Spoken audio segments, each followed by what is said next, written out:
আমরা বেড়াতে যাচ্ছি। এই দেখো বাবু দীপ্তি হাই বলে দে। কোথায় যাচ্ছি দেখো, দাদা সামনে বসে আছে। এই দেখুন মাঠ ঘাট কত কত জঙ্গল, দেখুন চারিদিকে চারিদিকে জঙ্গল। এই দেখুন কত নিয়ে ফুল আছে শ্যামলা। কোনো মাটির বাড়ি সব দেখা যাচ্ছে, এদিকে এখনো মাটির বাড়ি আছে।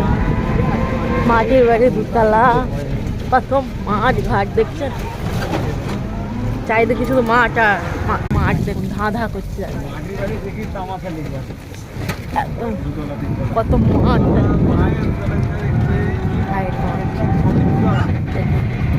ধান কাটছে ওই দূরে, ধান কাটছে ওই দূরে, ধান চাষ হয়েছে দেখুন ধাঁধা করছে একদম চারিদিকে মাঠে ধানে, চারিদিকে শুধু ধান গাছ, শুধু ধান চাষই হয়ে গেছে।